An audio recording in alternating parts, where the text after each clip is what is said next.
It sounds pretty choppy to me. Is that better? Yeah.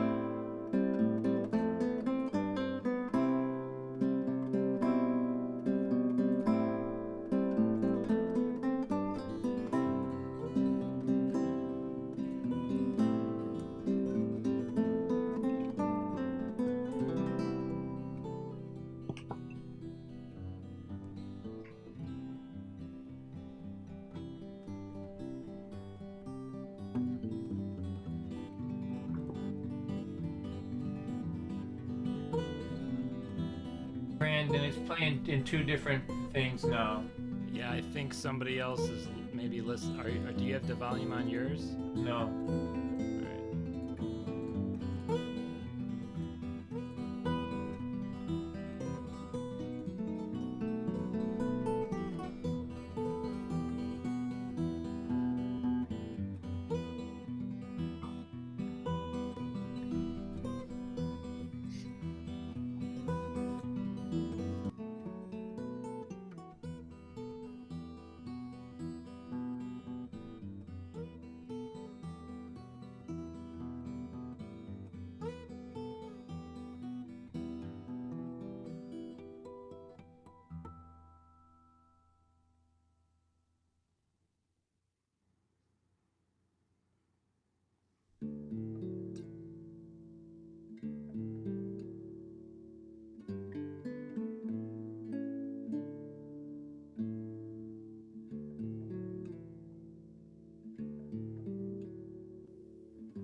Hello, everyone. Thanks so much for joining us today. We're going to get the show started in just a couple more minutes.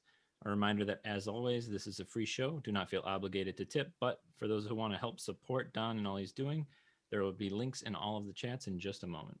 Thank you very much.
Hello everyone. Here, go like this if you can hear me. There you go. Nice to see you. Welcome to the weekly event, usually on Thursdays, but this is it. This is the last one till New Year's Eve.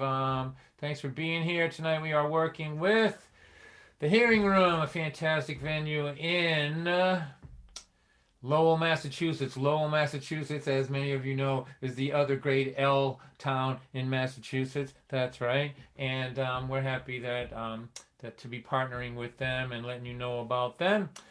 So this is let me tell you about how the night's going to go. So if you're new to this, to the Don White show here, we like to have those of you that are here on Zoom. So we have people on Facebook, hello over there, Facebook, and people on YouTube, hello over there, YouTube. But those of you here on Zoom, we like to get as many of you unmuted as possible. So if you're new to Zoom, you need to know a couple things. One is that any sound that you make is as loud as mine, so you have to kind of picture yourself in a church basement with a stern pastor talking, and you have to be quiet. So like a squeaky chair or opening a bag of chips or something, that's not going to work. But you don't have to be paranoid about it. We'll mute you or unmute you as need be. But we'd like to get as many people unmuted as possible in order to have some interaction, because I cannot perform to a computer screen. I can't do it. I need to hear something. So I'm going to give you a little tutorial on how to raise your hand and let us know that you are in a relatively quiet space so we can unmute you. So here, down the bottom of your screen is a participant's icon. It's got two torsos there, and there you go. See down there? If you click on that, it'll open up a window, and in that window, down the bottom usually, you will see the blue hand of freedom. There it is right there, the blue hand of audio freedom. And if you click that, you're telling us that you are in a relatively quiet place and that we can unmute you, and then we can have some interaction. So I want to get some more. I got 1, 2, 3, 4 or so now, but let's get some more. If you can't figure that out, you can go in the chat and just ask Brandon to unmute you. That works too. But those of you, the rest of you, come on, I need you to help me out. Chris and those guys, raise your hands up. Let's get 1, 2, 3, 4, 5. Let's get a couple more if we can. Sarah, we need to unmute her because she is the best of all of them. Let me do that. There you go. Woo! There she is. All right. So Sarah will be your tutor today. She will teach you how to be the best Zoom audience that you can be. She's really good at yelling, not during the songs, but after them. What a concept.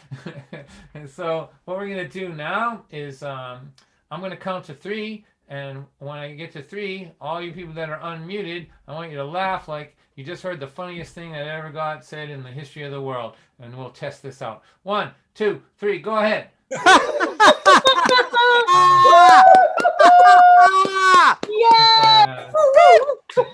Doesn't that feel better than playing on Facebook into your cell phone? Come on now. It's much better. And don't worry about it. For the rest of you, you want to participate with us, you can just raise your hands or ask Brandon to unmute you, and we'll monitor you. We'll keep an eye on you just to, if there's some inadvertent noise over there, don't worry about it. We'd rather take the gamble on that happening than to have it be quiet here and me get bored with performing, which happens all the time. So now, so the night's going to go like this. I'm going to start, I'm going to introduce you to Mark Abear, who's going to talk a little bit about the hearing room. Then he's going to bring me back out. I'm going to play till about 8:20 maybe, and then we'll have a little, we'll have a after party. We have some really special guests in our after party. After party is a song swap where we all play tunes, and it's kind of like if we were at the hearing room, we would have closed the door after the show, let some of the audience hang around, and we would have had a song circle. So we're simulating what we lost in COVID, which is the sense of community. So you're welcome to stay for that. It's always fun. But if you have a long ride home, go ahead, get an early start on that. No worries. I don't want you to be afraid to applaud or to laugh or to participate. The more the better, those of you that are unmuted. All right, so let me introduce to you our host for this evening. And he was the first live stream that we did was in conjunction with this venue and this man. We were experimenting. It was a little clunky, but we were. It was so it's a full circle here today. 9 months later or something. So this is Mark Abear. Make him feel welcome, please, everybody. Right on. Well, thanks everybody. Thanks for coming, Dawn. Thanks for having this show tonight. It's great to have you back. Like you said, we kind of trailblazed the way with what you're trying to do here, and you've really come a long way. I'm very proud of you.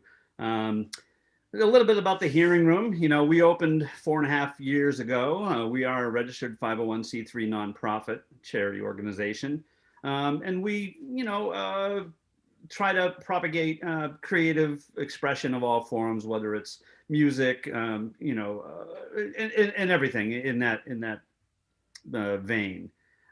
We ran plenty of live events. We were open 7 days a week, doing things at night, and then COVID came along, and changed the world for everybody.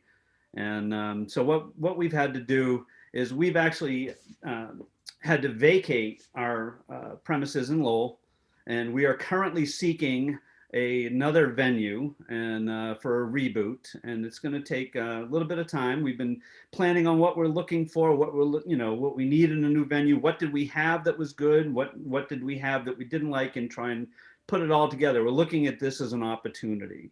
So we're expanding our online presence. We're offering, our open mics instead of being live. We're now offering them through Zoom. We've developed a bunch of new programming. We're doing live old radio reads is a new project we're working on.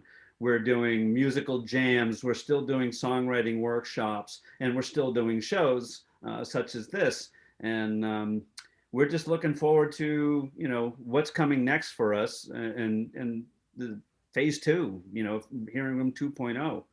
And I'm happy to be a part of this with Dawn and having all you here. Some of you faces that I can see in here are familiar with the HR and have been here before, and some of you haven't. So feel free to check out. I made sure to put our website on my name, which is hearingroom.net, and I'm sure there's going to be some other links to be able to find us up there. So I think that's what I've got, Dawn. I'm going to throw it back to you, and thank you so much. All right, Mark, good job. Yeah. Yeah, don't you love that interactive sound right there? That's good. All right, so here we go. I've got $300 bills that are all brand new. They are begging me to think of something cool to do. How about I'll take you downtown and spend them all on you? I don't want to stay home tonight.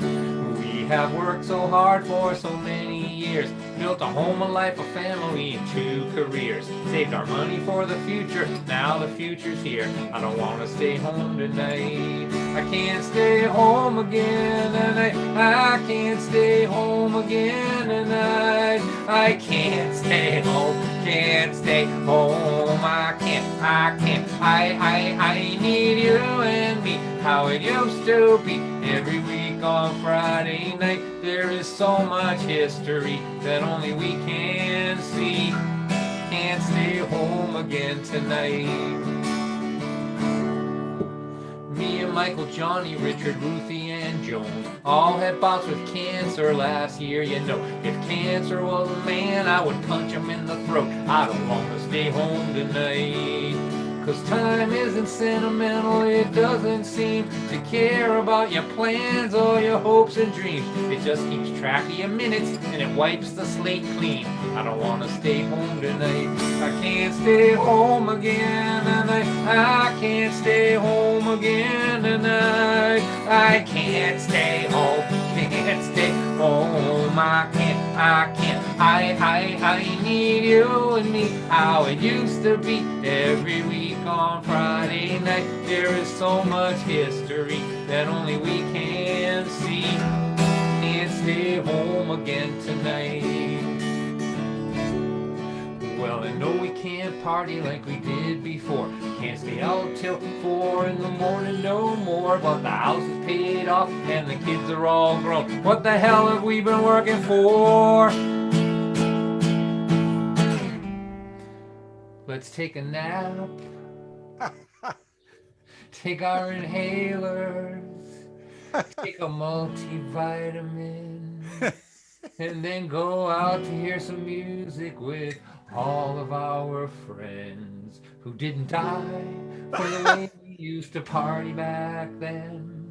I don't want to stay home tonight, 'cause time isn't sentimental. It doesn't seem to care about your plans or your hopes and dreams. It just keeps track of your minutes and it wipes the slate clean. I don't want to stay home tonight. I can't stay home again tonight. I can't stay home again tonight. I can't stay home. Can't stay home. I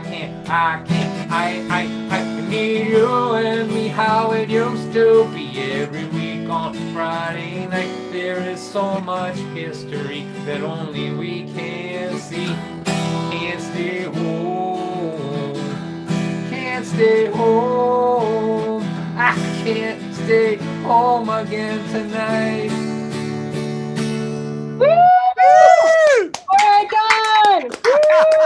Woo! Yeah. You Love guys it. want to take a guess at what I'm doing tonight? Um, I'm staying home. That's what I'm doing. All right. So here's one for all the hippies in the crowd, and I can see you out there. I can smell the incense from here.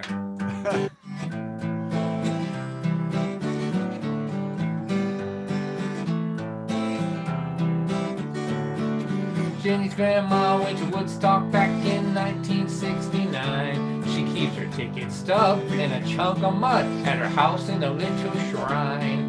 She was always the girl in the hippie dress twirling at the shows by the Grateful Dead. If you ask her about it, man, you better sit down. Grandma will talk the ears right off your head. If you get her talking about the Grateful Dead, the Summer of Love or the Kool-Aid acid test.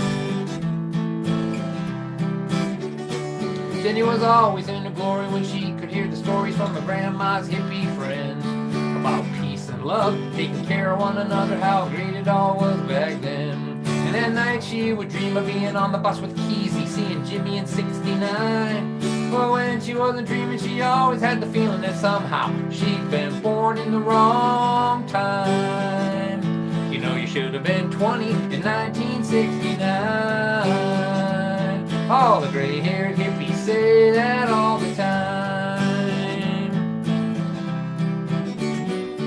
But the cool grandchildren of the cool young women who danced in the Woodstock mud are living on the beach in Montezuma, Costa Rica, having all kinds of fun singing. There's only 1 minute if you're not living in it, it's never coming back again.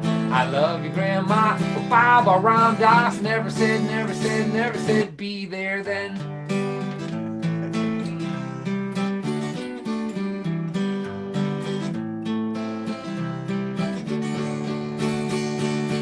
It's gonna take a big leap of faith if you really want to find your tribe. And those were the first words Jenny heard in a song that she found online. And that summer she drove all the way to Minnesota to the Shangri-La Festival. And there they all were, all the people like her who grew up believing that they were all alone.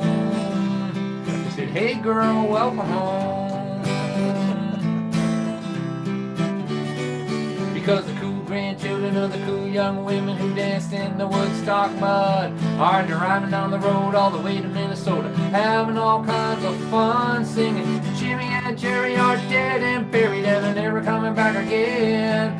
Love you, Grandma, but Baba Ram Dass never said, be there then.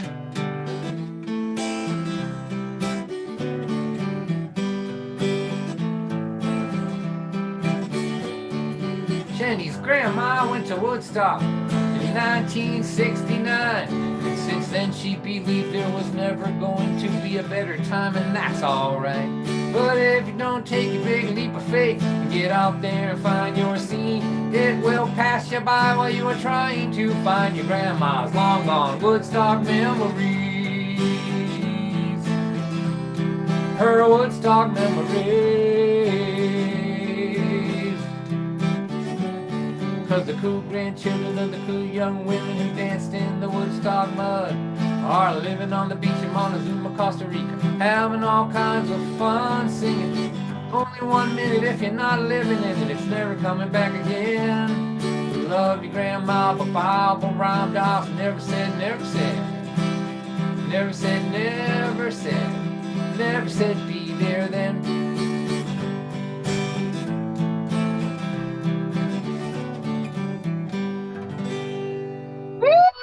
Yeah.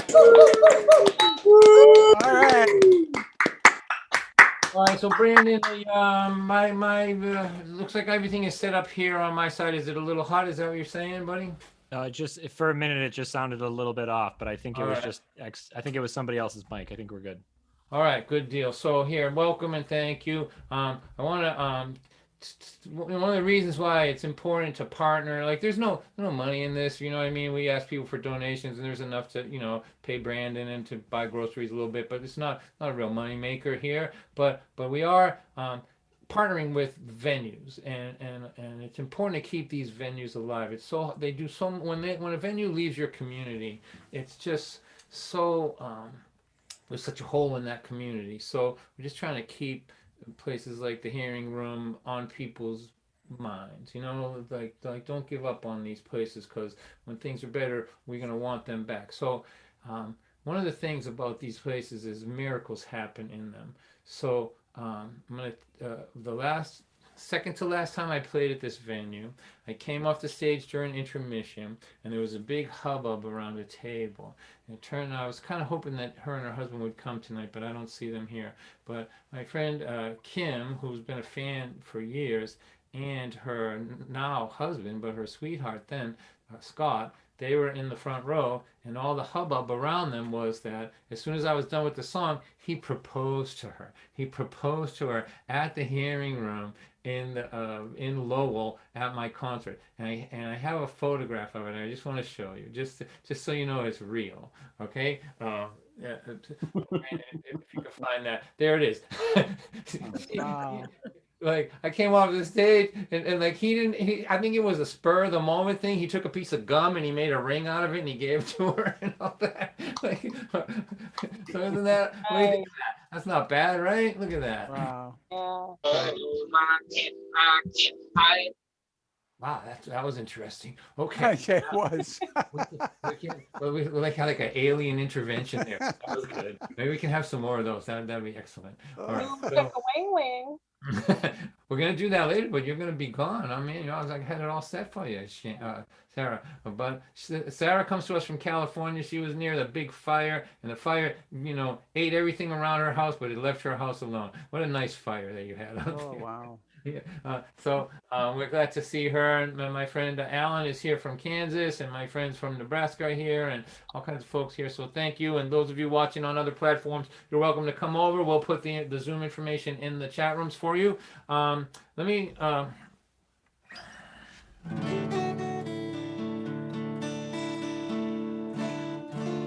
Sarah, because you're gonna go, do you want to hear anything before you leave? I know you got another meeting. How about I don't know if this will bring people down, but More Alive. I like that.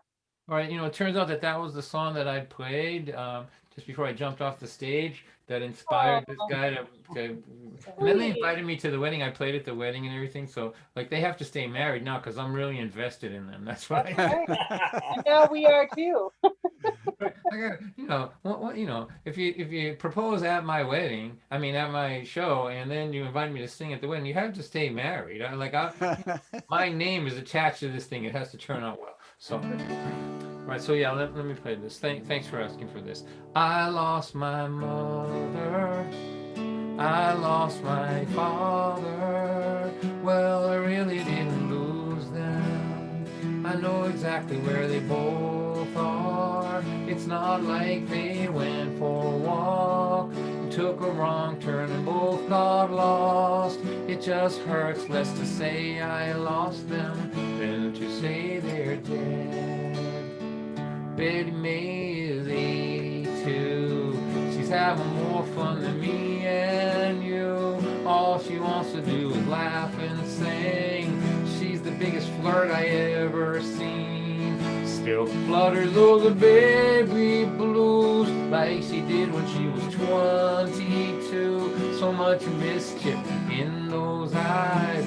I never seen someone more alive.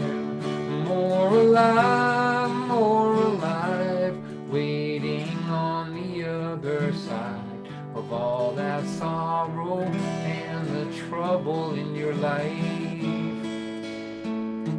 There are so many sad goodbyes in a long and well-lived life. If they don't break you, they can make you more alive.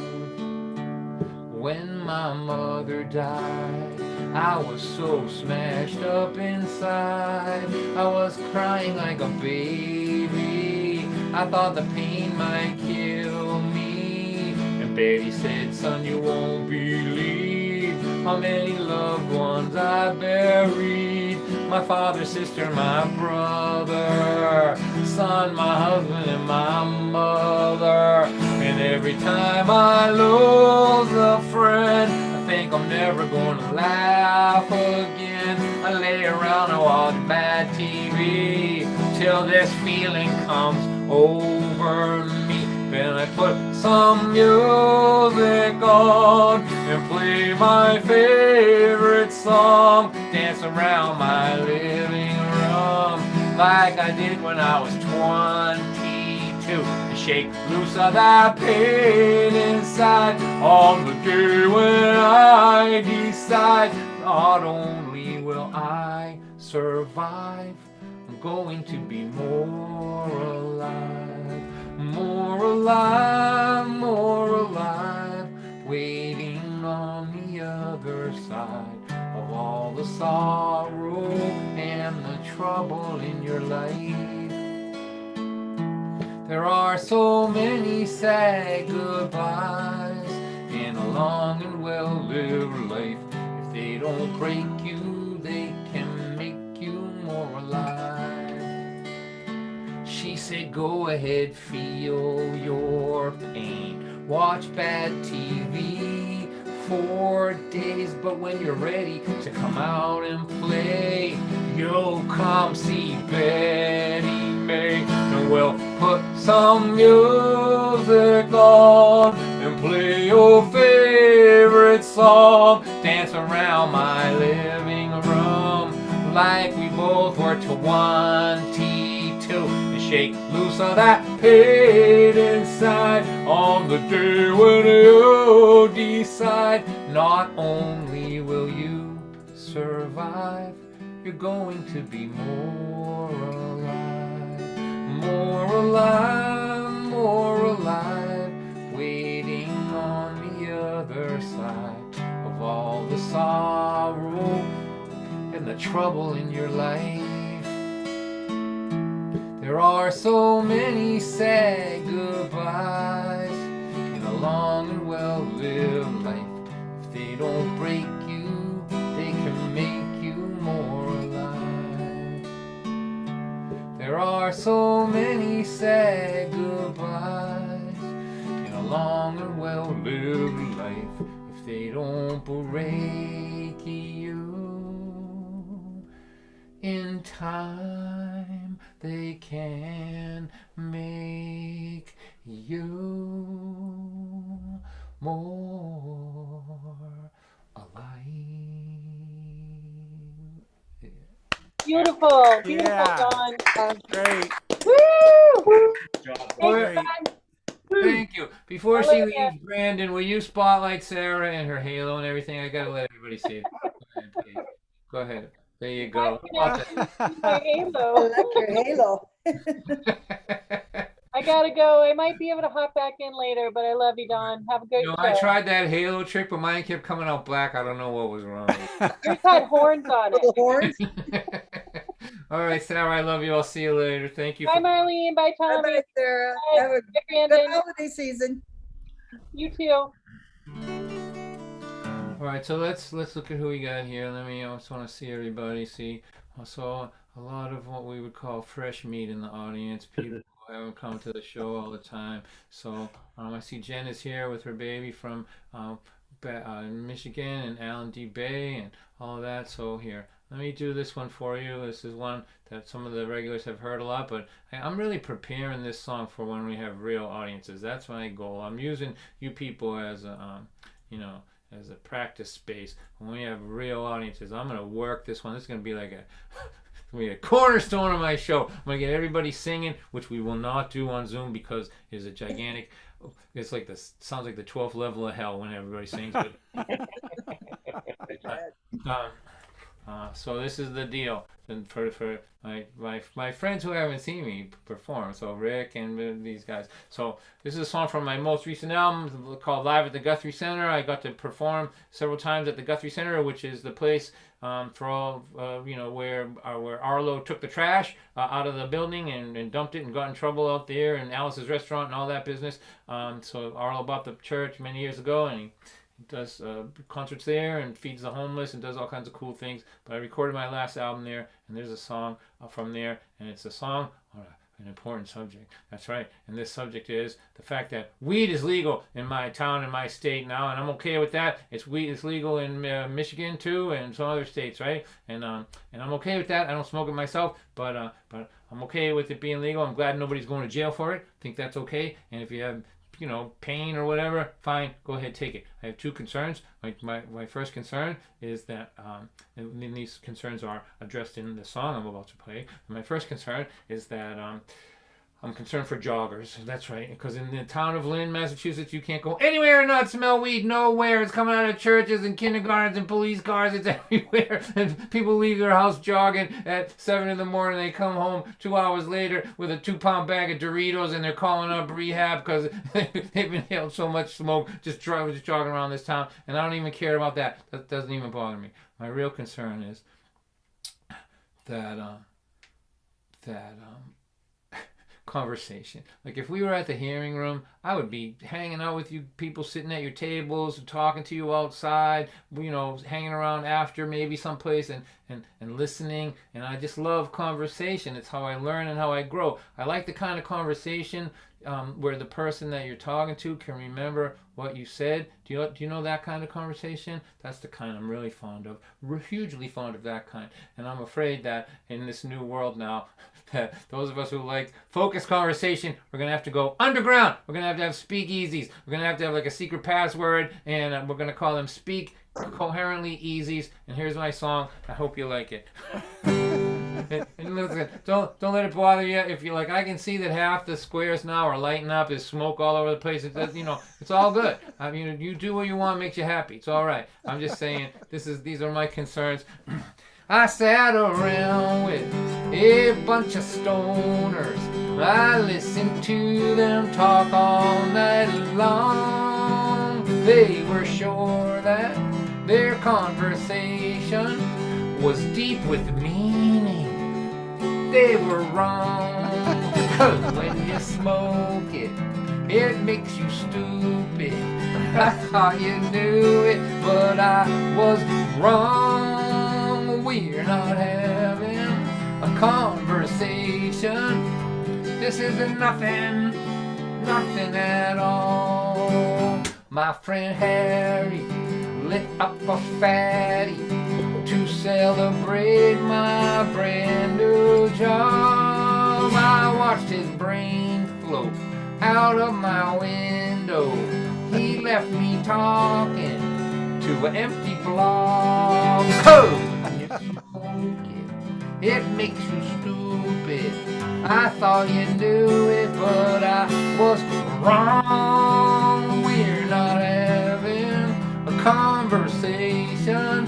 We're doing nothing at all. All right, so I'm going to get into character here. This is the character. It's, we're all 19. We're in somebody's mom's basement. They're away for the weekend. There's too much smoke in the building. My friend across the room, I can see him through the haze. He's going to say something profound. He's going to say something really profound and deep. I just know he's going to. I can tell by looking at him. He's going to say something that's going to change the whole trajectory of my life. He's sure of it. I'm sure of it. And this is what he says. He has to squint his eyes a little bit. I got to get in the zone here for this. Let me get into character, and I have to slow the song down to stoner speed. Hey, wait a second. That's still too fast. Wait a second. There you go. All right, here we go. This is it. What if our whole life was just a dream, man? What if we're dreaming this right now? I forgot what I was just saying. Let's order pizza. Pizza. Wow. 'Cause when you're smoking, it makes you stupid. I thought you knew it, but I was wrong. We're not having a conversation. This isn't nothing at all. It cures glaucoma. It cures insomnia. Some people say that it is a cancer cure, but it does not cure incoherent conversation. That's for sure.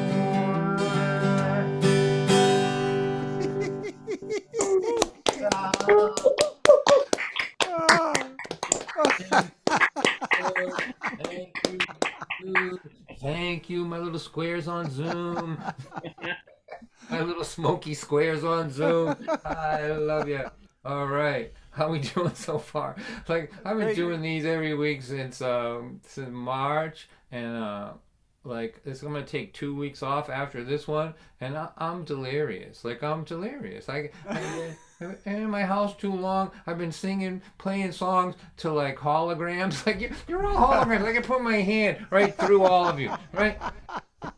It's not good for you. Not good for me. I'm losing my shit, really, is what's happening, boys and girls. But okay. It's all right. 2 weeks off. It's good. And when I come back, New Year's Eve, I'm doing a show New Year's Eve with Christine Lavin. You're going to want to catch that one, man. It's going to be wild. So try to keep that in mind. And it'll be early, too. You can go to another show after. We're going to go from like 7 to 9:30 or something with an after party with Daniel Kaner from London is going to pop into the after party there, and Shanna in a dress, which some of you know, some of you don't. If you don't know her, you should know her. So that's New Year's Eve. So here, let me I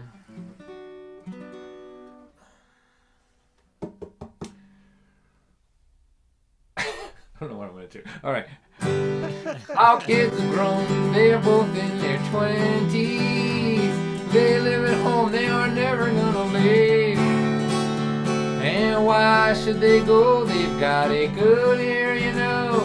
Their food, their phone, their rent is free. They would have to be out of their minds to leave. But I was thinking, what if things were different? You know, living here at home with you and me. What if we decided we could act like they both did when they were in their teens? So wake up, mama, climb out of this window. I've got the key, let's steal our daughter's car. We'll both get really drunk and we'll put a big dent in her trunk. And we'll drive real fast down the thoroughfare. If we get a speeding ticket, we won't care. We'll be the ones up all night acting wild. They'll be the ones up all night worrying. Wake up, mama, climb out of this window. Come on out, be 16 with me. Picture our kids calling all of our friends up and asking them if they know where we are. Of course, all our friends will lie. They say they ain't seen us all night, but we'll be standing right beside them while they're on the phone, smoking and drinking and carrying on when we come strolling home on Sunday morning. You know, around 10 o'clock while the neighbors walk to church. Our kids will ask us where we've been, and then they'll ask us again, and we will just make up a great big lie and swear that it's the truth until the day we die. And they'll be the ones trying to find the truth out, and we'll be the ones lying through our teeth. And under pressure, we'll confess that we had unprotected sex that will gross them out so much they might just start to think about moving out. Try to picture that. Try to visualize that if you could, just for a minute. If turnabout is fair play in this life, then what better way to encourage them to leave than to give them both a dose of what it was like to live with them when they were in their teens. So wake up, mama, climb out of this window. I have got the key, let's steal our daughter's car. Then we will both get really drunk, and we'll put a big dent in her trunk, and no one will know where we are until we come home in a police car. We'll be the ones up all night acting wild, and they'll be the ones up all night worrying. Wake up, mama, climb out of this window. Oh man, be careful. You're not as young as you used to be. That's 40 feet down there. I should have brought a ladder, probably. You know what? The kids are both drunk and passed out. Let's just go out the front door. Come on out and be 16 with me. 'Cause I remember you when you were 16. You were the most beautiful thing that I had ever seen. So wake up, mama, wake up, mama, wake up, mama, be 16 with me.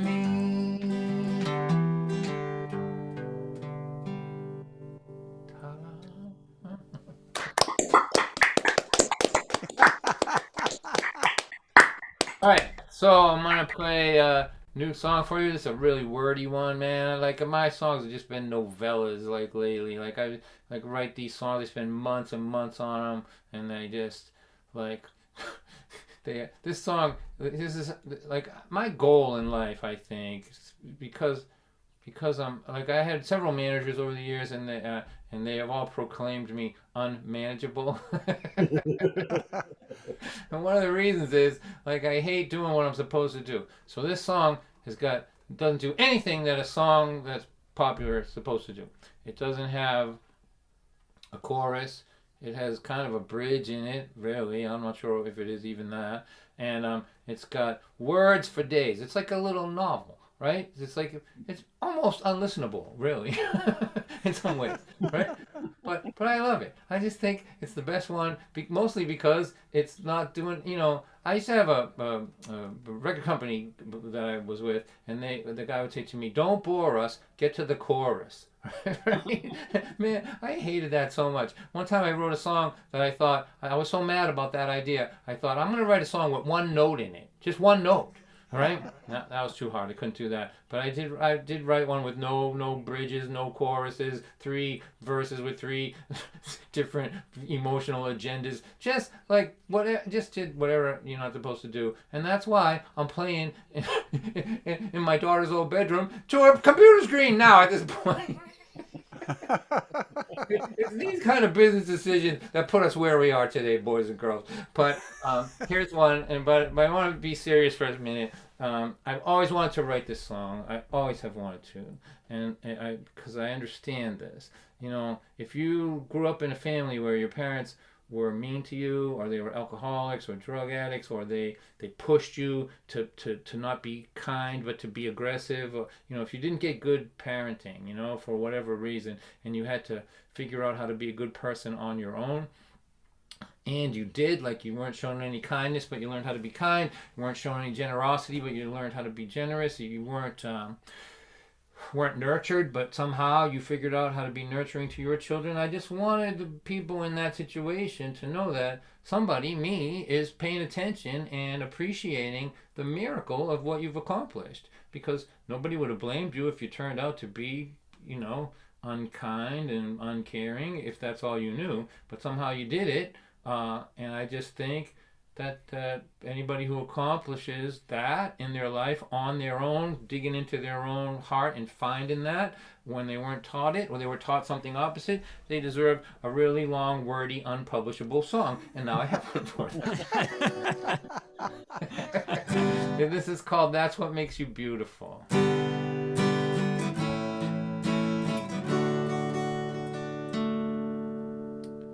You were taught by your world that empathy and kindness were the kind of things that made a person weak.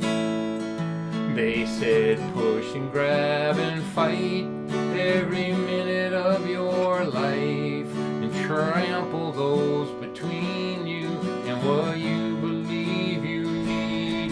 But from the moment you were born, in your heart there was a song you could hear through all the years of fear and insecurity, singing cruelty is always weak, but love and empathy are strong enough to break the chains of selfishness and greed. Gentle is the strongest thing to be. You know it is not your fault that heroin and alcohol made them both too ill to give their children what they really need. But it sure would have been nice to be encouraged once or twice, to feel safe at night, or to have a life with just a little normalcy. But from the moment you were born, in your heart there was a song you could hear through all those years of fear and insecurity. When you feel hatred in your heart, you just remember who you are, and that underneath the weight of hate, your heart cannot be free. Forgiving is the stronger thing to be. It's not the color of your eyes, it's not your hypnotizing smile, it's not any of the many things that everyone can see. It's the way you always knew what they told you wasn't true. It's how you made yourself the person that they taught you not to be. That's what makes you beautiful to me. A young man's eyes see beauty in what is on the surface, not within. He will walk past what is beautiful to be near the thing that shines. But these old men's eyes find beauty in the story, in the journey. They have seen too much to be fooled by what attracts a young man's eyes. From the moment you were born, in your heart there was a song you could hear through all the years of fear and insecurity. There was nothing that this world could do to crush the love inside of you. Under neglect, abuse, and selfishness, you were caring, kind, and generous. It is the lonely road that brought you here. It's how all alone you persevere. It's the defiance and tenacity of your heart song of humanity. That's what makes you beautiful. That's what makes you beautiful. That's what makes you beautiful to me.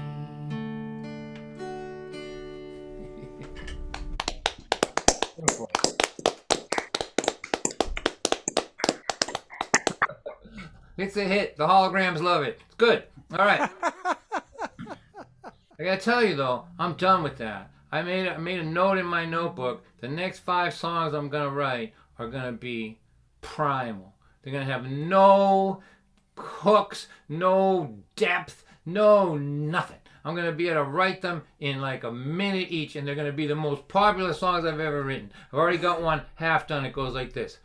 Boom chaka wang wang, boom chaka wang, boom chaka wang wang, boom chaka wang. I'm telling you, it's gonna be the biggest hit. I could write this whole song in like 3 minutes while eating a sandwich and doing a trigonometry test, right? I love you, big mama, let me see that thing.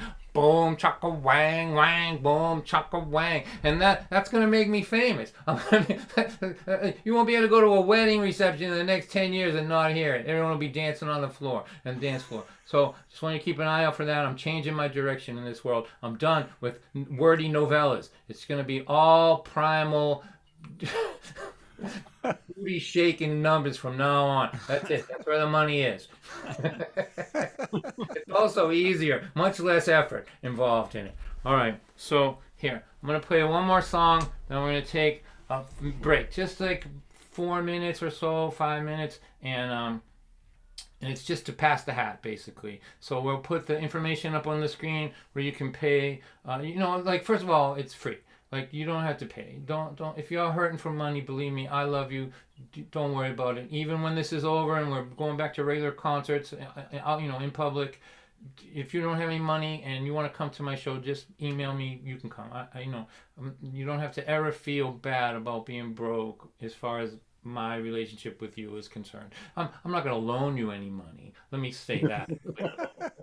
But you can come to the concert. That'll work for sure. So, but if you're in a position where you're doing okay and you can drop a few bucks in, we'll share some of it with the hearing room, and they can use it to look for their new venue, and I will give the rest, whatever's left over, to my wife, and she will buy groceries with it. And that'll be good. All right. So and for those of you like me that are old like me, I should have a feather here actually for this little piece that I'm doing. Well, we have a mailing address.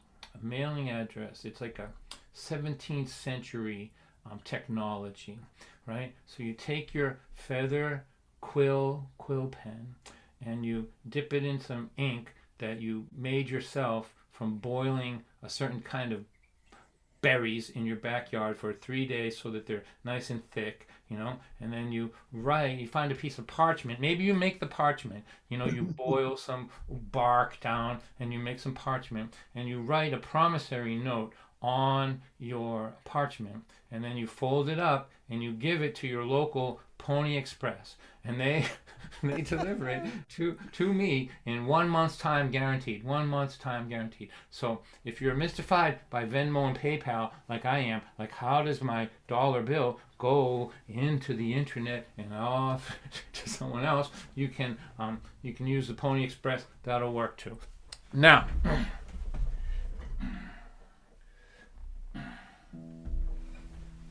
I'm gonna play this song for my wife. My wife is spending exorbitant amounts of money right now on Christmas. She does it every year. She never spends money on herself. She only spends money on other people. And I used to complain about it. I would say to her, we're not doing that bad, but you can't max out the credit cards on Christmas presents. And she would just tell me to shut up. And which I'm accustomed to hearing her say that to me, something similar to that. But she had a good reason to tell me that. And, her family didn't have any money. That Christmas, I don't think people realize how hard Christmas is on poor people. It's the worst. So the kids, it's hard on them because they don't understand. Why does Santa Claus not love me? Why didn't he get me anything? I'm good.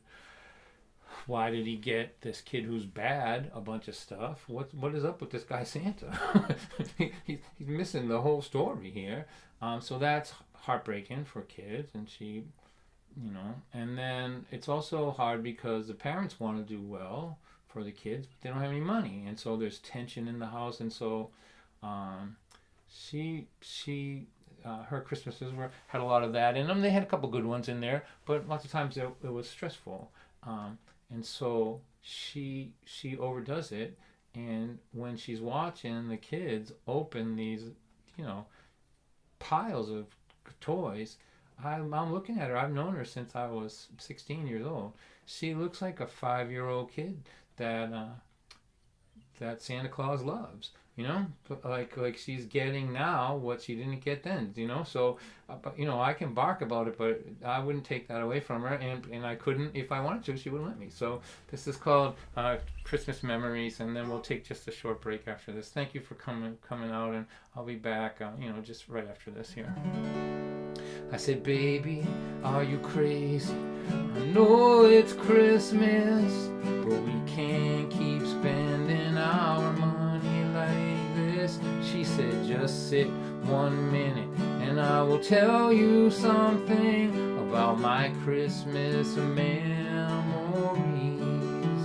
She said, I'm not complaining, I'm just saying, back then we had no money, and that Christmas was difficult on my family. And I remember December full of tension back then, and I am not going to feel that again. The good memories are what we need when we are old, to have and to hold when we feel alone. My gift forever to this family will be great Christmas memories. She said our children will never know what it's like to hear their parents fight about money at night, and by giving these children these great memories, they give great memories to me. And good memories are what we need when we are old, to have and to hold when we feel alone. My gift forever to this family will be great Christmas memories. So quit whining, quit crying, quit running your mouth about credit cards, landlords, and low bank accounts, 'cause nothing that you can say will ever keep me from making great Christmas memories. Good memories are what we need when we are old, to have and to hold when we feel alone. My gift forever to this family will be great Christmas memories. Great Christmas memories.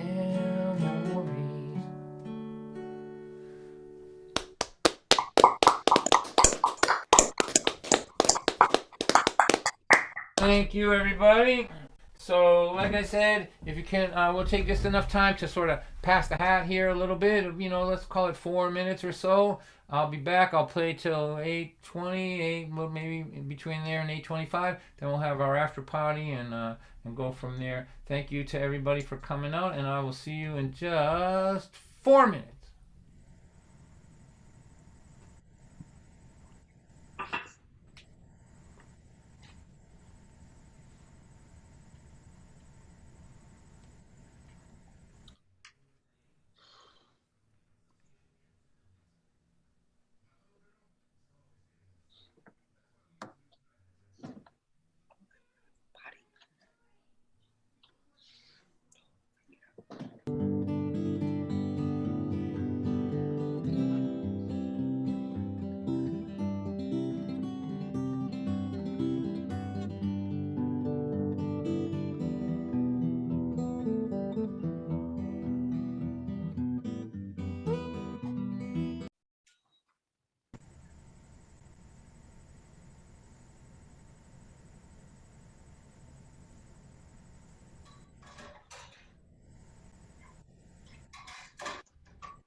wang, wang, boom, chucka wang. When I see you chucka wang, it makes me wanna sing. Boom, chucka wang, wang, boom, chucka wang. Boom, chucka wang, wang, boom, chucka wang. My mom wants me to read and try to use my brain, but I just wanna see my baby boom, chucka wang. Boom, chucka wang, wang, boom, chucka wang. Boom, chucka wang, wang, boom, chucka wang. The DJ at the wedding is so damn lame. To get this party jumping, play boom, chucka wang. Boom, chucka wang, wang, boom, chucka wang. Boom, chucka wang, wang, boom, chucka wang. Break it down. Boom. Ow. Boom. Ow. Chucka wang, wang. Ow. Boom, chucka wang, wang, boom, chucka wang. Boom, chucka wang, wang, boom, chucka wang.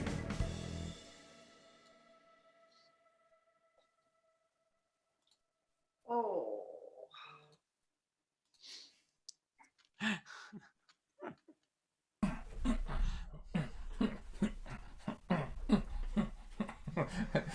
Hey, you notice anything? Like, that's why the Dawn White Show is so high class that it has costume changes in it. That's right.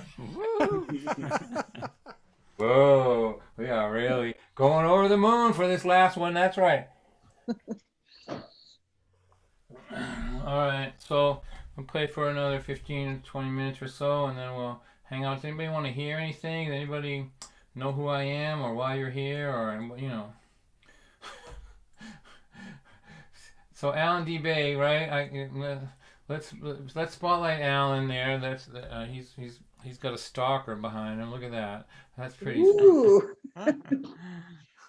That is a photograph that has been pilfered because Facebook lets anybody have your photographs. And that was taken in Edmonton, Alberta. That was a piece of art in a house concert that we did, in case anybody cares. But Alan, I don't trust that guy behind you. He might be looking for your wallet or something. There's something going on here.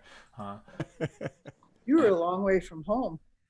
You know, I traveled with Christine Lamb for 9 years, and we went everywhere. I mean, we're in Edmonton many times, and in Alberta and all that.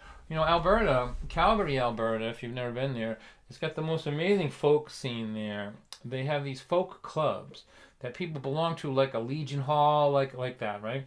And people just come out to gather, and they will pack the room for whoever comes to play there.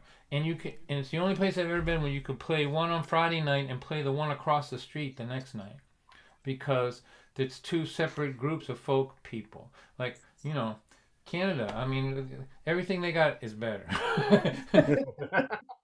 Everything.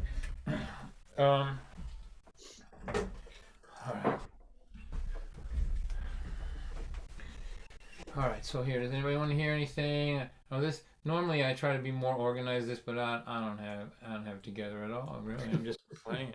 An old wife and a husband, they had a shiny little kid. When that kid turned 16, you won't believe what he did. He smoked a lot of marijuana, he snorted cocaine too, told his parents he was gonna drop out of school. The father pounded on the table, the mother hollered and she screamed. They run him down to the doctor. Doctor, what does this mean? He put them all on Prozac, right then and right there. He said, you'll still have your problems, but now you just won't care. And he prescribed a little therapy, some supplementary drugs, but he didn't write a script out for a little more love, just a little more love. What the heck could it hurt? It might not fix nothing, at least it won't make things worse. When you're looking at your lifetime from the end when you are done, you know it might look a little better, see a little more love. I know a wife and a husband, and they had a shiny little kid. But when that kid turned 16, you won't believe what she did. She said, Mom, I'm sleeping over Susan's. That was just a big fat lie. What she really was doing out all night.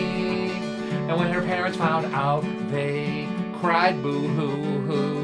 And then they called the radio talk show. They asked him, what should we do? He said, send her off to boot camp. That was his advice. It was good for his ratings, but it wasn't very nice. Just a little more love. What the heck could it hurt? It might not fix nothing. At least it won't make things worse. When you're looking at your lifetime from the end when you are done, you know it might look a little bit a big, rough, tough. Gotta see a little more love. I know, I can see that you're a tough guy. You won't be pushed around. You are not going to take it. You're good at putting your foot down. You might get killed by lightning. You might get hit by a truck. But if you are not that lucky, you might just wind up spending years in a rest home without a whole lot to do. But look back on what you did with the time God gave you. Just a little more love. What the heck could it hurt? It might not fix nothing. At least it won't make things worse. When you're looking at your lifetime from the end when you are done, you know it might look a little bit a big, rough, tough. Gotta see a little more love. It might look a little better. See a little more love.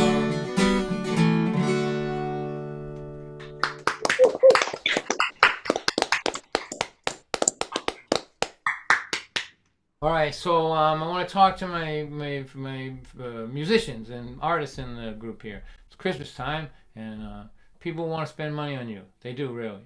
They do. They want to buy your old CDs. You don't know it, and they don't know it, but they do, right? And so people right now at this point, really, I think, we talk about this in my forum. I do a forum every Monday in the afternoon where we talk about how to survive in this world, and this came up today. How if I have a chance to support an artist or a local business, I'm more inclined to do that now than I was before because I know how bad they are doing it. So I reduced the price of all my to $5, right? And they would just been flying out of my house, and which is hilarious because I couldn't throw those things away before. But at $5, and plus with a little note saying once they're gone, they're gone. If you like CDs and not downloads, you better get these things good because they're going, and I'm not making new ones. And I've been probably making, I don't know, been selling a batch of them every day, right? So I'm recommending that you do that before it gets too late. Now, it's almost close to being too late now for mailing, right? But you can still do it. But here's my other thing that I want to say to you all. You need to have something for procrastinators. Like I'm a procrastinator. Like I'm going to be doing this Christmas shopping at 11 o'clock on Christmas Eve, probably. You know what I mean, or like that. And so think about something you can do for your procrastinators. Like I'm offering private Zoom concerts with a little like a gift certificate.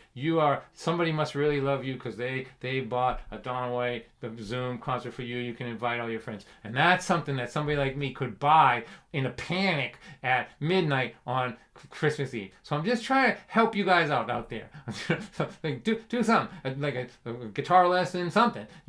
Don't forget your procrastinators. We are the money train. People like me, the procrastinators, the last minute people. We're a gold mine because it doesn't matter what it costs. We just waited too long and we have to have something that can't get to us in the mail and we can't get nowhere to get it. You need to just email the thing to them, the little thing they put in an envelope, they hand it. Hey, I spent months trying to find this for you. All right, that's what I'm saying to you.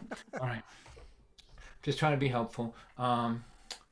I also found some first edition copies of my book, about 30 of them, and I've been selling those too. Like they've been in the bottom of my closet since 2006, and first edition books seem to have a demand for like the lunatic Don White fan, like the one that I have, the one that I have to threaten with a restraining order. Those people like that, they were like that. So there you go. There's that. Let's play a couple more songs and get to the after party. Like sometimes the people in the after party are so much fun. Like I can't wait to get to them. I just want my part to be over, which I'm sure the audience feels that way too.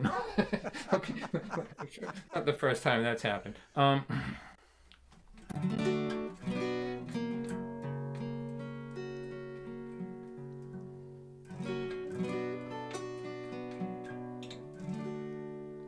Went to California when I was young.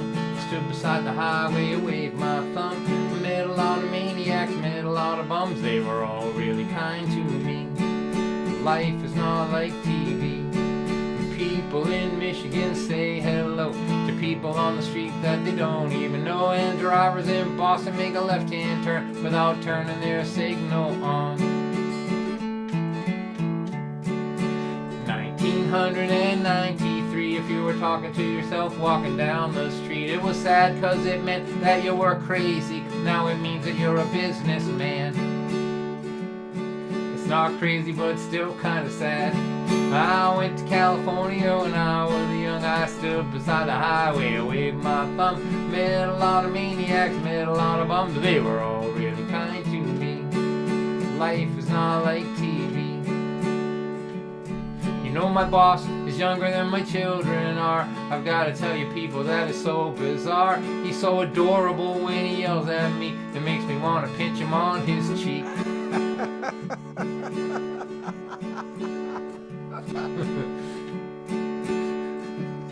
And say coochie coochie coo coochie. I went to California when I was young. I stood beside the highway, I waved my thumb. Met a lot of maniacs, met a lot of bums. They were all really kind to me. Life is not like TV. You know, a lot of good musicians used to say to me, Don White, you can't play guitar and you can't sing, so you could never make it in this here scene. And I don't think that they were wrong.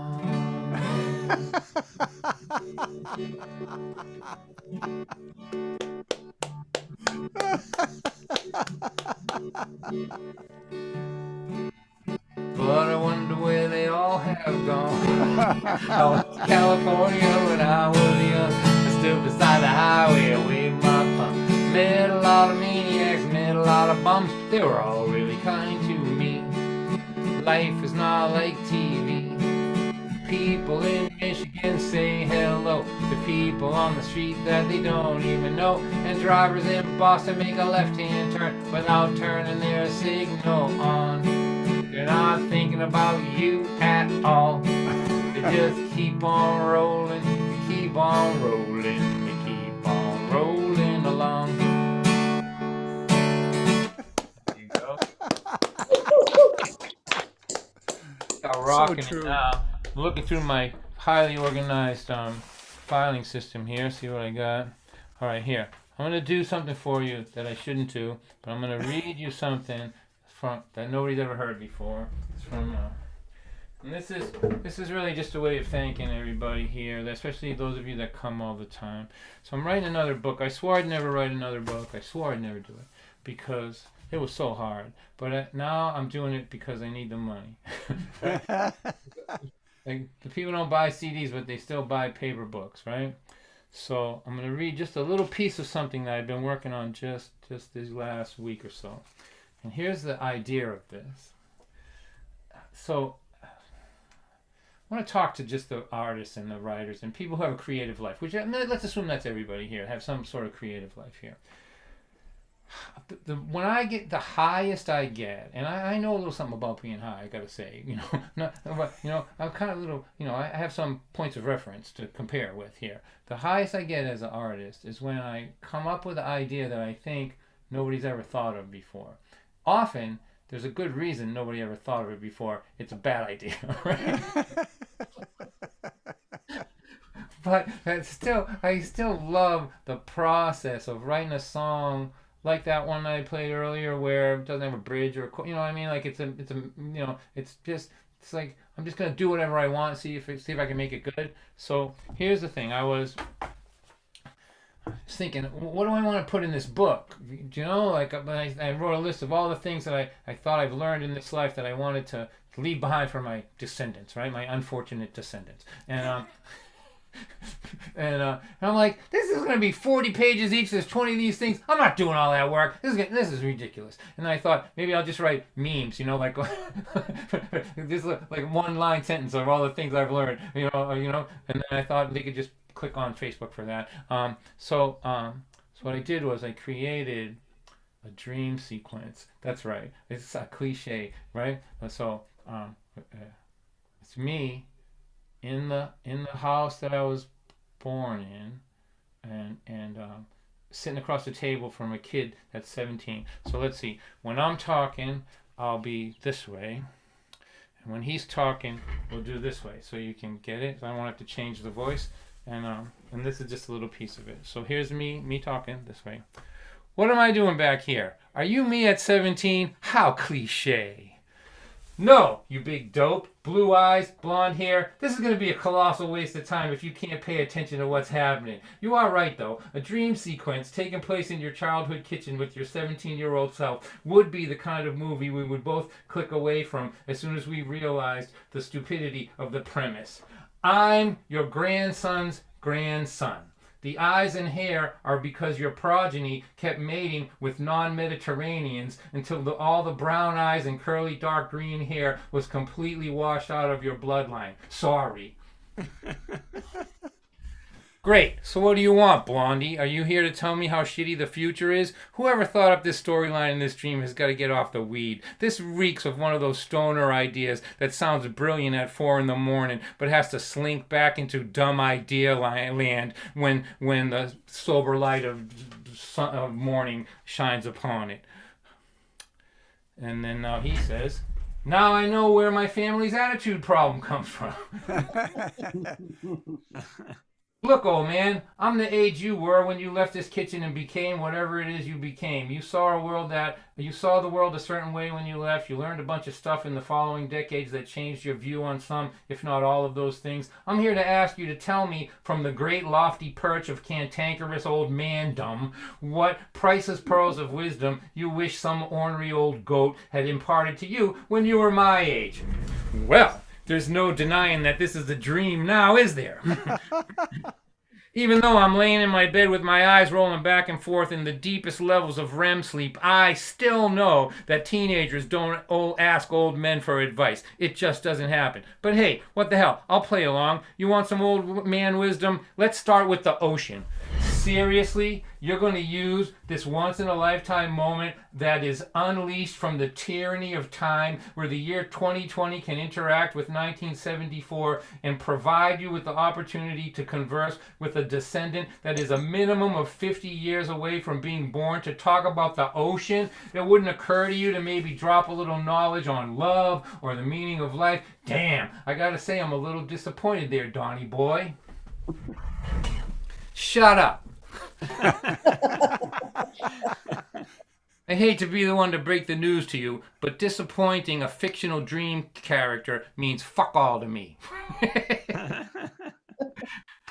The ocean exists to remind self-absorbed people like you that the universe doesn't think you're special. It doesn't give a shit about you or your problems. It doesn't rejoice in your meager accomplishments. The ocean voices the opinion of the universe that you are, in the vernacular of my father, a pimple on the ass of progress.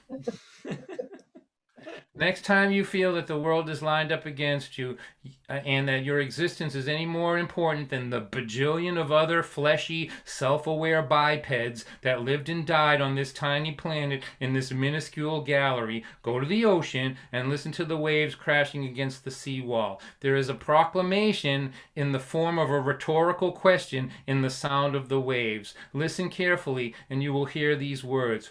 Who's bad? Who's bad?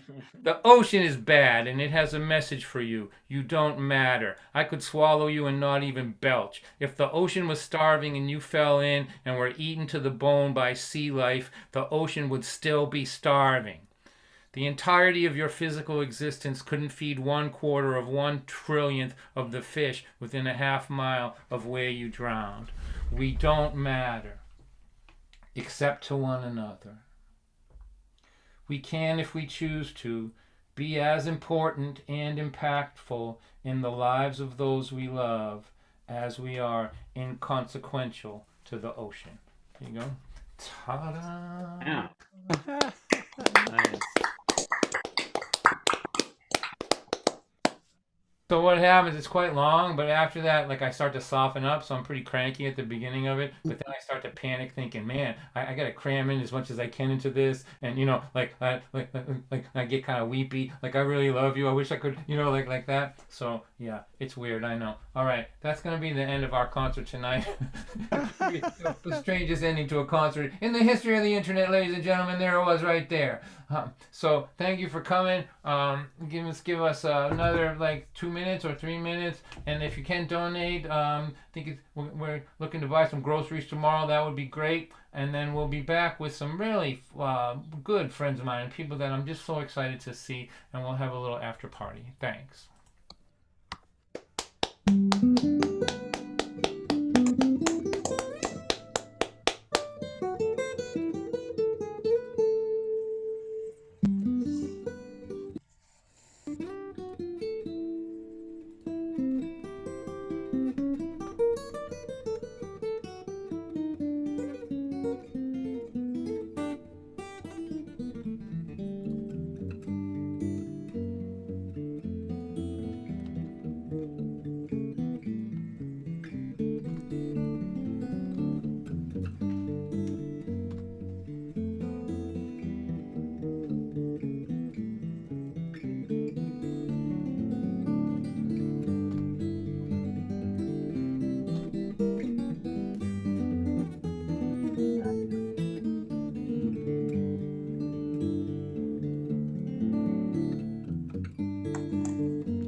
All right. Thank you, everyone. Thank you to everybody. Oops, wait a second. Can you hear me? Yes, yes, yes. Yep. All right. Yeah, thank you to everybody that was able to chip in a little bit. I appreciate it, and we'll share it with the hearing room. And so I want to say something before we start this. I know a lot of you guys know who Owen Kennedy is. He's beloved in our community. It's hard to get him on here because he lives in Maine and his internet is like a bunch of hamsters in a wheel up there and it doesn't work that good. But he had heart surgery this morning, and I guess he's doing okay. But he's a really, really important part of our community. So I'll have a good thought for Owen. A little shout out to Owen here tonight, because I really love that guy. There's nobody in the world like him. So let's have a good thought for Owen. And now, let's see, we have 4 guests tonight, so we're going to rock right into this. Let's see, who should we have start this thing? How about Chris Levanter. Do you want to start out for us? So this is so let's spotlight him. This is a person whose songwriting just really, really does it for me. He's got a lovely album, probably more than one, but his most recent one is just really delightful. And I just wanted to share him with you if you don't know him. He's coming to us from North Reading, Mass, where they grow hockey players, as far as I can see. That's the hockey player growing part of the state there. So Chris, thank you for doing this. So if you'll play a tune for us, and then if you don't mind hanging around, we'll go around a couple times and we'll chat a little bit, okay? Sure. Go right ahead. And I apologize if there's any sort of ambient noise around. I've got my son's upstairs taking some classes, so I don't know if his voice will come through, but hopefully not.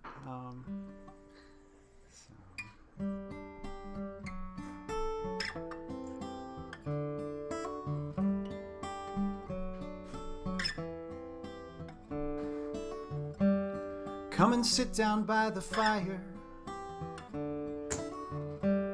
rest and warm your chilly bones.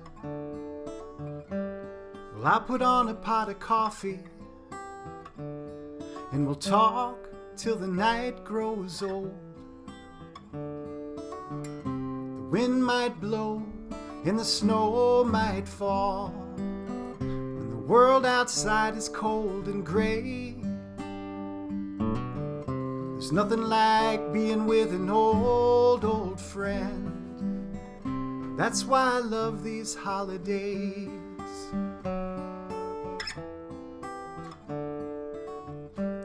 So tell me about your children. Did Michael make it home this year? I know you've been awfully worried that they'll deploy for another tour.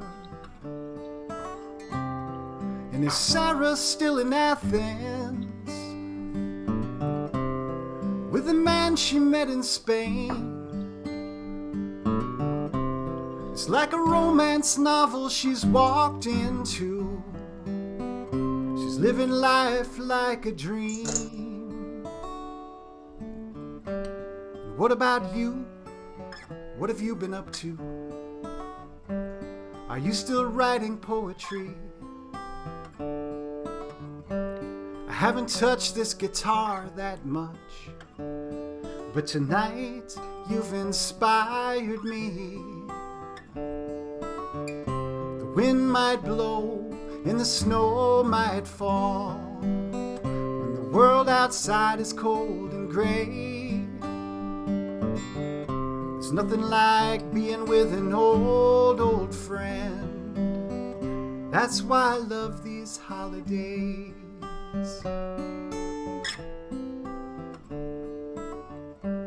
Well, let me fill your cup one more time. It sure is hard to let you go. Once a year's just not enough. I miss you, I hope you know. The wind might blow and the snow might fall, and the world outside is cold and gray. There's nothing like being with an old friend. That's why I love these holidays. There's nothing like being with an old friend. My love to you this holiday.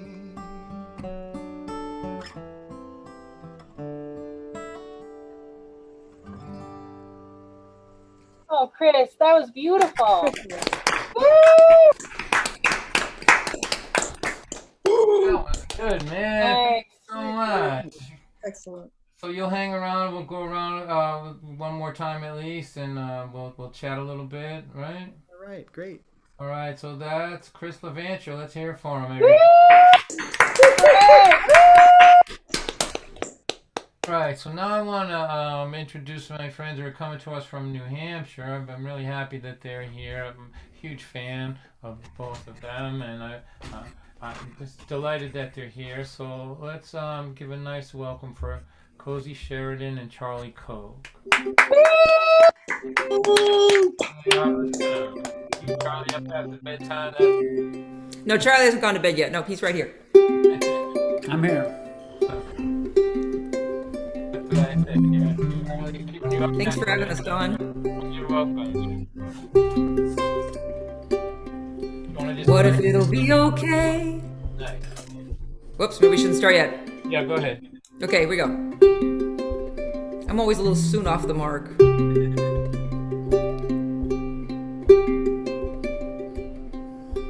What if it'll be okay? What if it works out right? What if there is a new day after this night?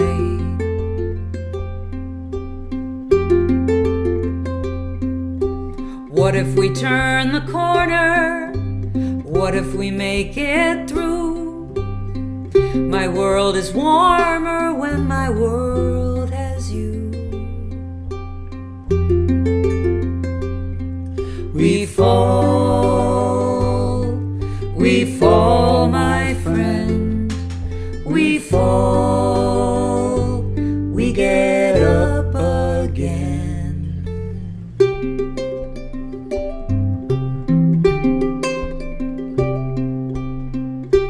I like stories, once upon a time. I like when your hand reaches for mine. If we lean in where this hurts, lean into the mistake. If we lean in where we break,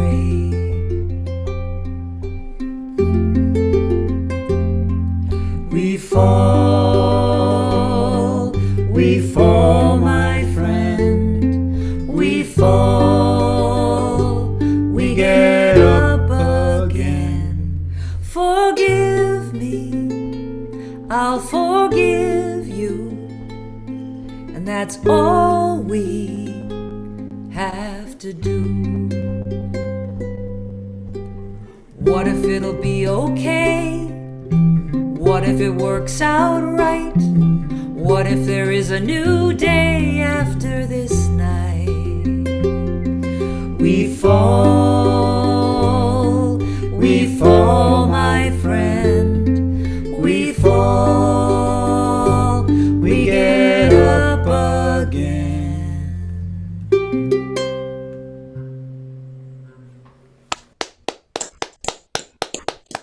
Thank you. Very nice. Wow. Oh, that was so good. Thank you so much. Oh man, will you guys stay around for another round and we'll chat a little bit? Yep. That was beautiful. So that was just lovely. So they do a Facebook show every Tuesday morning on is it on your page, Cozy? Yeah. Yeah, just my personal page, Cozy Sheridan. Yep. It's public though. You don't have to be my pal. You can just watch. So that's in the chat, and we'll talk a little bit about that when it comes around. Let's hear it one more time for Cozy and Charlie, please. Thank you. Thank you.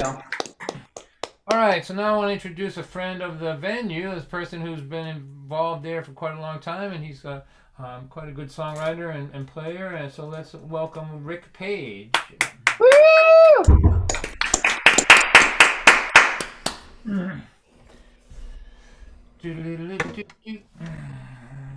Sorry, would have been ready earlier if I knew I was next, but okay. I know, they gotta keep the surprise element, the element of surprise.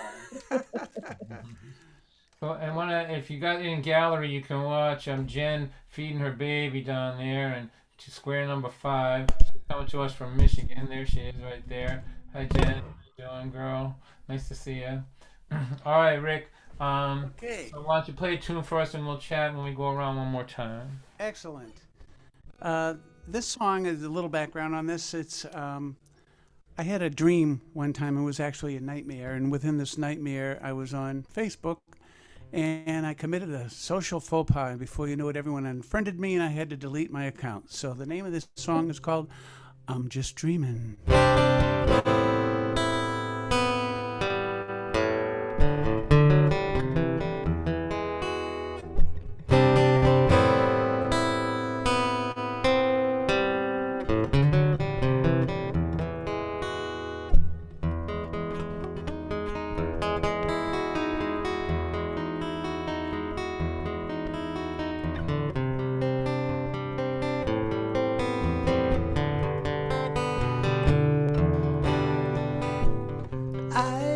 have much to say to you. It's from a dream, a nightmare.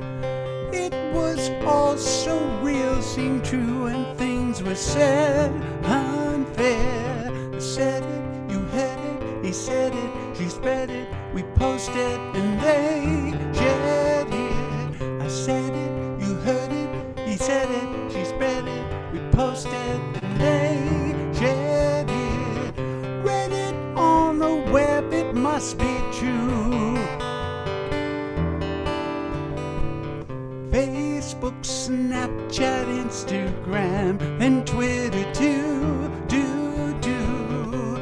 Today's way of sharing news and talking to about each other. Said it, you heard it, he said it, she spread it, we posted and they shared it. I said it, you heard it, he said it, she spread it, we posted and they shared it. Read it on the web, it must be true. Out of context, words can't sway. Where's our filter on what we say?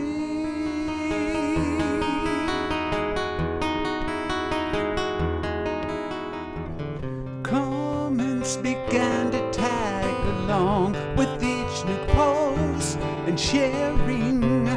Groupthink, mob mentality, and hurtful words from the blurting. I said it, you heard it, he stopped it, she blocked it, unfriend, delete my account. I said it, you heard it, he stopped it, she blocked it, unfriend, delete my account. Please be a dream, I'm begging you. Out of context, words can't sway. Where's our filter on what we say?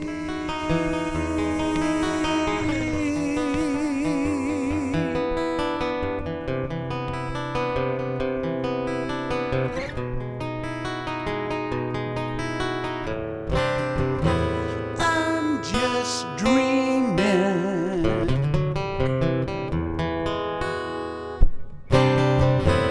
I'm just dreaming. Don't make me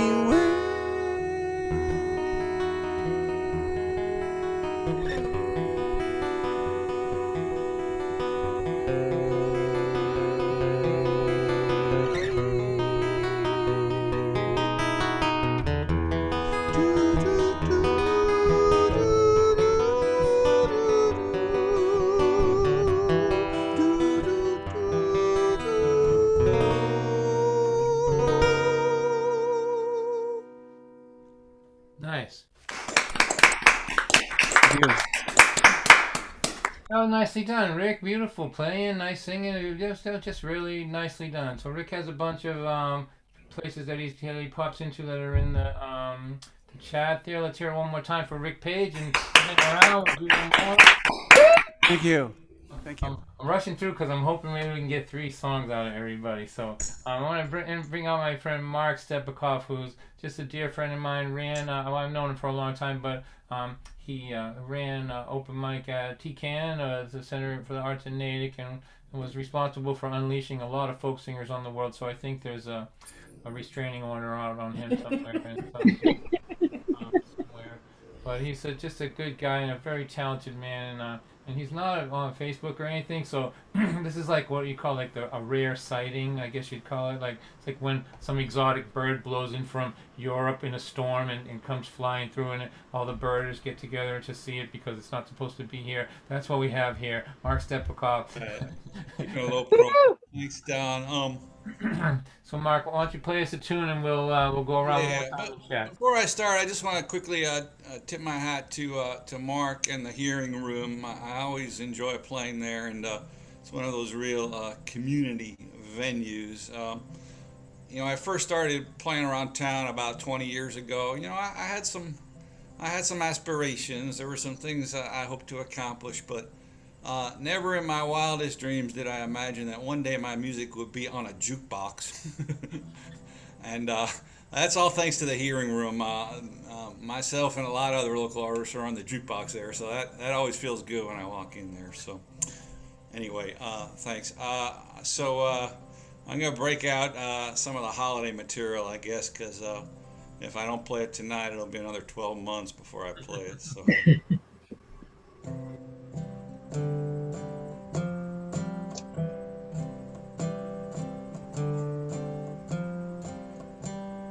Tomorrow is the Yuletide, but I'm not feeling jolly.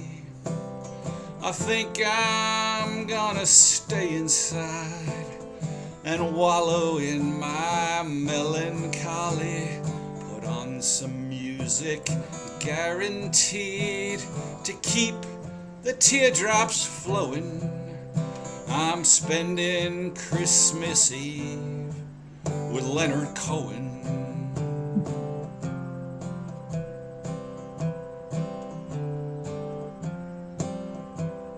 I'm stocking up on vodka, sleeping pills, and Pepto-Bismol.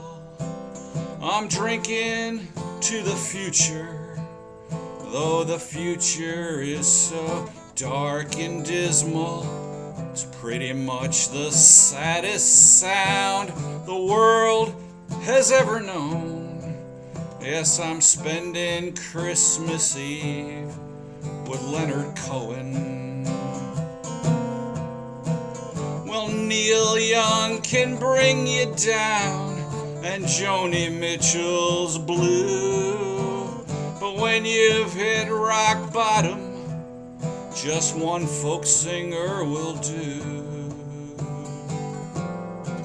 When I put on that famous blue raincoat, I want to slit my wrist, yes. It's gonna be a Leonard Cohen Christmas.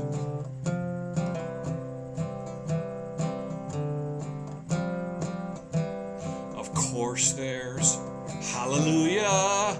You all know that one, I guess, but that's really for the amateurs, not the clinically depressed.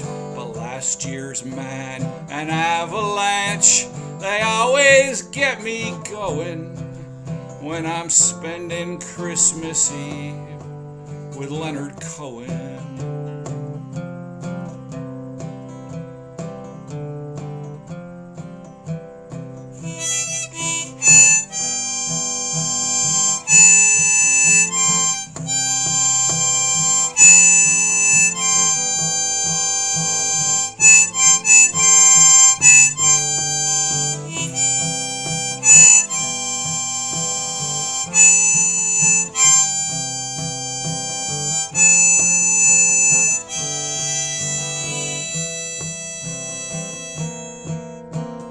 I can hear the carolers outside my bedroom walls. The old familiar chestnuts jingle bells and deck the halls. But no one horse sleigh or bell torme will ever make my wish list when I'm having me a Leonard Cohen Christmas.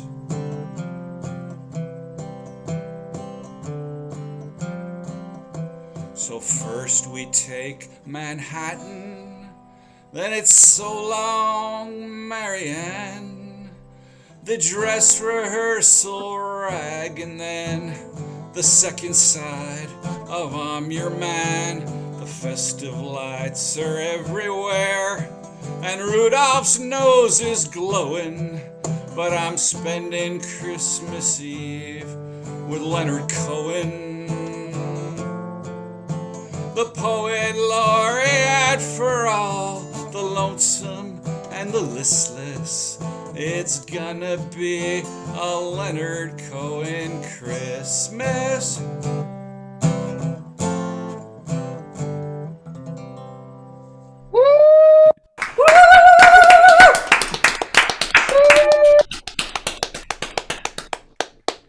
Is there really a line in that song that rhymes "slit my wrist, yes" with Christmas? Yeah, you gotta. There's not a lot of rhymes for Christmas, Don. So you gotta work with what you can work with. That is a piece of genius, I have to tell you. It reminds me of that. There's a song by Eminem where he says, "Somebody call an ambulance. There's a woman downstairs talking to plants." But I'd say just one thing quickly, which is when I wrote that song, Leonard Cohen was alive, and that song was on one of those Christmas sampler CDs that goes to folk radio. And literally the day that CD was mailed to folk radio, Leonard Cohen died. Yeah. Nicely done. Good timing is everything. That's right. Well, I love it. Nice job. Please, Mark Stepikoff, nicely done. All right, Chris Levantia, what's the name of your most recent album? Most recent is called Big Fat Love. That's right. That's a really nice album, and it got a fair amount of airplay, as I recall, on folk radio. Is that? Yeah, am I right about that? Did pretty well, actually. Well, I really like your style a lot. I like the craftsmanship, and they seem like little movies to me. Like I kind of feel like I know everybody in the songs. It's hard to do. It's nicely done. So I appreciate you very much, and I'm glad that you're here. Would you play another song for us? Yeah. Well, this is kind of one of those movie type songs. It'll also give us a little break from the winter and take you down to Acapulco for a little sun. Let's see. Whoops.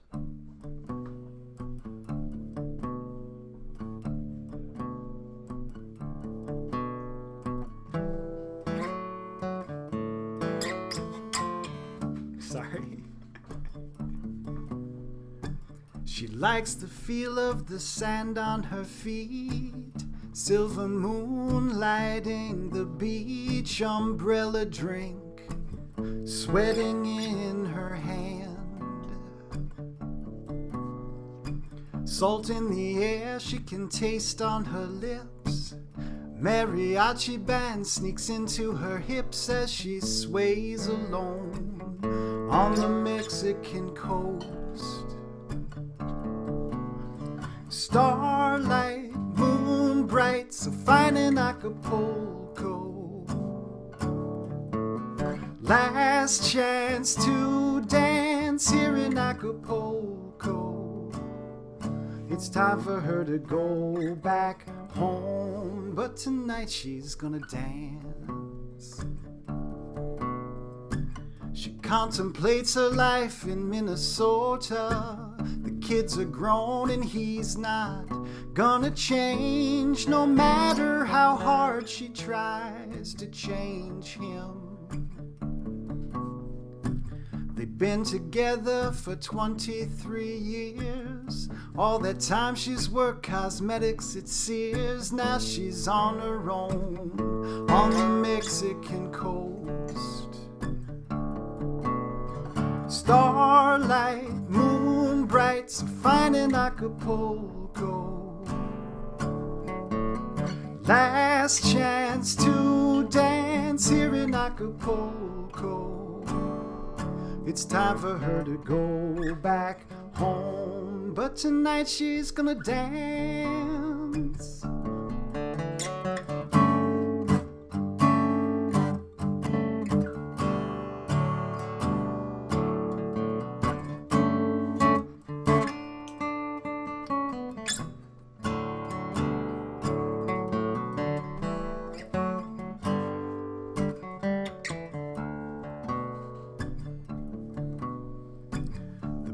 Plays as she sashays around, spinning faster, the hem of her gown flares up just like Marilyn Monroe.